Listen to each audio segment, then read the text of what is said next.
Alright, welcome to another episode of the Texas Patriot Channel. Today I want to talk about energy efficiency. We just finished building we moved in the week of Christmas last year, and spent 2 years building the barndominium, and we finally moved in the week before Christmas. And when I was designing this house, and I designed the whole thing start to finish, I wanted it to be very, very energy efficient. And a lot of people have asked me about it, and I'll just tell you why. I got my first full light bill in today. And of course, I kind of already knew what it was going to be because I monitor my power usage with some power monitoring equipment that I purchased from Generac. Which, by the way, I like a lot. But I only used for this month's billing cycle from January 11th to February 11th, 830, something like that, 860 kilowatt hours. By far, my lowest light bill ever. That was a 50% reduction, almost 50, it's 49% reduction from last year.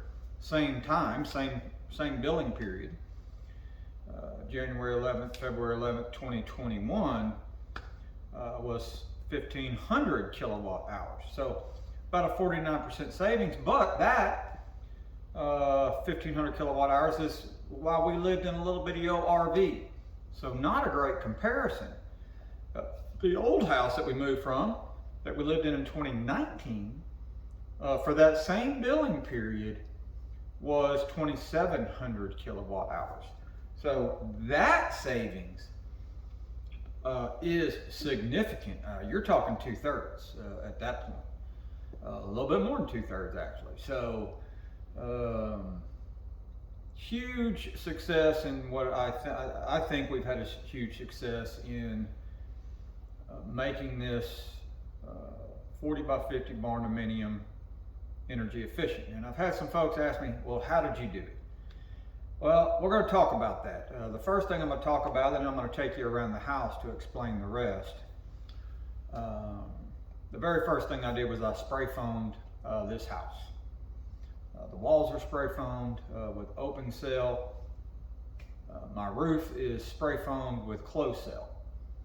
And, you know, you'll go read a lot of stuff out there where people say, oh, bad insulation is just as good, or you're getting a higher R value from you know, using this type of insulation.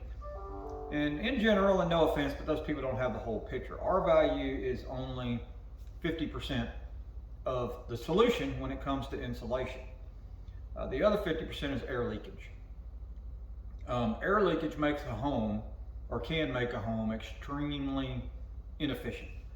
You got, in the summertime, you know, you've got your cold air going out, you know, and in the wintertime, you know, you can have cold air coming in.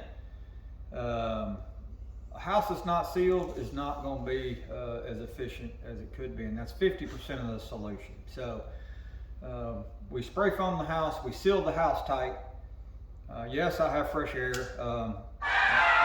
And I'll tell you something else that made a difference on that is I put a dehumidifier in. We run about 45% humidity, and where that makes a difference is temperatures feel more comfortable at a lower humidity. So if it's 78 degrees in my house, but it's 55% humidity, that's not going to be comfortable. But at 45% humidity, 78 degrees is comfortable. So we do have a whole house dehumidifier, which helps tremendously, and we spray foam the house. So that's two things right there. I'm sitting in front of one of the biggest assets that I have in this house that I put in for energy efficiency, and that's my wood stove. This wood stove heats this entire house without issue. No problems whatsoever. There are some minor inconveniences, but I have other videos about that, or I'll make more videos. Not going to talk too much about that, but this is my sole source of heat. And that is a huge cost savings. Whether it's electrical heat or gas heat, doesn't matter. This right here is saving me a ton of money. So that is, and this whole house was literally built around this wood stove. It was very intentional, being part of my efficiency, my energy efficiency plan. So that dude right there covers my heat in the house. Now we're going to take a walk now and look at the other couple of 2 or 3 things that really make a big difference on energy efficiency. But it needs to start with a good sealed house, without a doubt, and good insulation. And then low humidity is a bonus. My heat source, spray foam. Now we're going to go walk around here. All right. Oh, and by the way, I have high ceilings. All right. I guess that up there at the very tip top's about 21 feet, something like that. And then so I've got 2 84-inch ceiling fans in here, and that run in reverse on the winter time to move the heat from that bad boy around. And then my air handler, which is the return airs up there, right? All that heat rises and it grabs it and it circulates it throughout the whole house. Works great. All by design. Alexa, turn the kitchen on. All right, now another big deal. I used to have electric stove in my old house. I moved to gas way back when, and this thing right here makes a big difference on your light bill as well. An electric stove's expensive to run. And as we go through this, you're going to see that common theme about electric appliances. Electric appliances are horrible. I mean horrible. I'll show you this little appliance over here. You turn this little dude on, just a little old cheap toaster, and it's going to pull 800 watts. Unbelievable. And I've checked it. I've turned it on watching my power consumption. 800 watts to turn that dude on. Anything that's got heating elements, electrical heating elements in it, is very expensive to run. So, gas stove. That's the next energy efficient piece. Then we'll walk in the mudroom. All right, right there, gas dryer. An electric dryer will absolutely eat you up on electricity. Again, it's got that heating element in it. Okay, so we swapped to a gas dryer when we moved out here into the RV. I just decided I was gonna, when we finished the house, I was gonna put a gas dryer in, so I just did away with my electric stuff, and we actually used a gas dryer while we lived in the RV. All right, and we'll go to the last piece. Go up in the attic here. So if you'll look, spray foam. Spray foam on the ceiling. That's closed cell. On the walls is open cell. And this house is sealed up tight. No air is coming in or going out. Okay, this one right here, and I don't want to get too much closer, but that is my hot water heater. And that thing cost me about $105 a year to run, and that is it. Yes, it's an electric, but it is a heat pump. It is a heat pump hot water heater. It has backup heat strips if I want to use it, but I do not. I keep those turned off and only use the heat pump, and it's actually running right now. And then the other neat thing about that is in the summertime, so when the heat pump's running, cold air gets blown out of that right there. All right, and this is a Rheem Performance Platinum model, and it don't use nothing for electricity on that heat pump. And in the summertime, it helps cool up here. So you can see that blower right there. So, and also keep in mind, when you have a spray foamed house, when the whole house is spray foamed, you condition the entire space. So all of this, you know, I haven't got these all set up yet up here in the attic, but this is all conditioning the house. So I circulate that hot air up here as well, and AC. This is all AC in the summertime. Okay, so this dude right here, Just amazing. I don't even think it cost me $100 a year to do that. Okay. Let's get back down here real quick. All right. Alexa, turn the kitchen off. Okay. All right. Another thing that I did, Alexa, turn the kitchen on. Okay. So another thing I did was put dimmer switches in, dimmer swart switches. Alexa, turn the kitchen to 50%. Alexa, turn the kitchen to 50%. Okay. Bam. So it lowers the lights. And we don't need those lights at 100%. I can see in here just fine now. Okay? Alexa, turn the kitchen off. Okay. All right. So now, let me get you set back down here. All right. Let me get this to stay and we'll be all right. All right. So you've seen all of that makes a huge difference.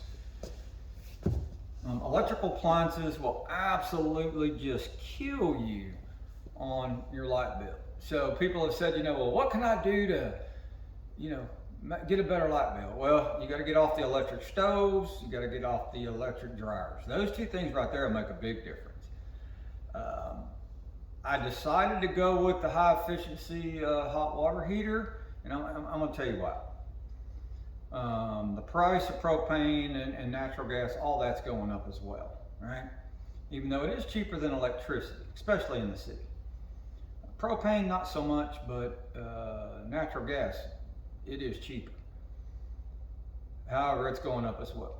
But I decided I wanted to go with this heat pump high efficiency hot water heater, and it is a 60 gallon, I think I got a 60-gallon one, and I'm going to tell you what it cost. I paid $1,400 for that thing. Now, and this is a reality of energy efficiency today. You have to spend money to save money. That is a fact. You actually have to invest money to save money. That hot water heater cost $1,000 more than a normal electric hot water heater. That's a fact. Maybe a little bit more than that. You might be able to get a hot water heater, for $300. So, a water heater, excuse me. Shouldn't say hot water heater, I know. Don't chastise me for that. But your water, this water heater will literally pay for itself in less than 3 years. So I spend that money up front. Over the next 3 years, I will get that money back in savings. And then I have a 10-year warranty on it. So the next 7 years is just money that I'm getting to save, that I don't have to spend on my light bill anymore. The water heater's been paid for, and now all those savings are going into my pocket. So you do have to invest to save. That is just a fact of energy efficiency.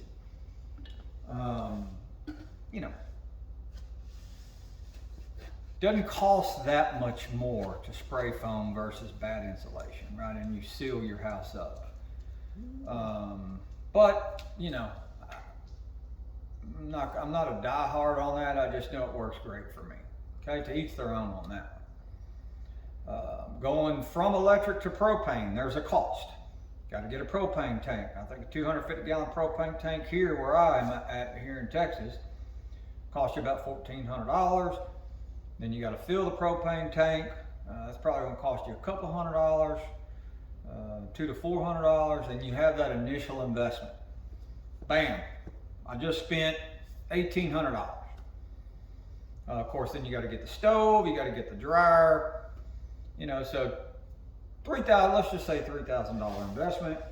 Again, in 3 years, all of that pays for itself. All of it pays for itself. Your light bill goes down. You're getting that money back to you, and after 3 years, bam! Now you've got the savings. Okay. Now this right here was a bit more expensive, and that's because I got a high-end wood stove. this is going to take 5 years to pay itself off. And I'm fine with that because this is going to last my entire lifetime. It'll last 2-3 lifetimes. It lasts forever. So yeah, this is going to take longer to pay itself off, and the spray foam will take longer to pay itself off for sure. Spray foam's probably close to 8 years payoff, and this is about 5 years. But that is the reality of being energy efficient. It's harder to do in an existing home, and it may even cost a little bit more, but at the end of the day, it does pay itself off. You're going to lose money if you have an inefficient house and you just leave it that way. You're losing money.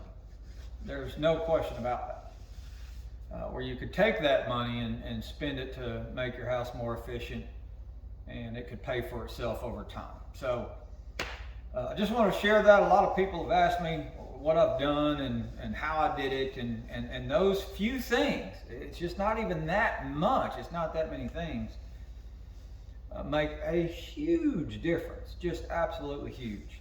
Electrical heat is horrible, horrible. That by itself in the wintertime be 40% of your light bill, 50%. And then you got electric water heater, you've got an electric dryer, you've got electric stove, you got electric heat, all that running in the wintertime, that is, you just might as well take money and put it in a pile and light it, because literally you're just bleeding money when all those things are running. Future plans, yes, I want solar, I do. Currently these solar companies are absolutely charging ridiculous margins. Their margins have to be up over 60% on their margins. It's just insane. They say, oh, well, we'll replace your light bill. Yeah, you're going to replace my light bill, all right. On a house like this, you're actually going to cost me money going through y'all people, because they want to charge you. I just got a quote. Literally just got a quote. They're like $65,000. Then you get your government rebate, which is one reason why they're so high, because the government subsidizes them. They wouldn't be that high if the government wasn't doing that. And your payments will be $185 a month. And I'm like, just got a light bill for $120. Why would I do that? Where's the savings in that? Well, when it pays for itself. Oh, you mean like 18 years down the road? I'm not there. I'm just not there. Oh, 25-year warranty. I don't care. I'm not there. I don't even know if you're going to be in business in 25 years, so I can't even have that conversation either. The current solar market is a friggin' scam as the day is long. It's highway robbery. But I want solar, and I'm going to get solar. I'm just probably going to do it myself. I'm just not going to use these companies. It's just, I don't think what they're doing is ethical, but they would sell more if they would operate more like a normal business. But their margins are just insane. But that is my hope going forward in the future, is to add solar. So that is my energy efficiency discussion for this build. I just want to share it with everybody, and look forward to seeing y'all in future videos. God bless you, and God bless Texas.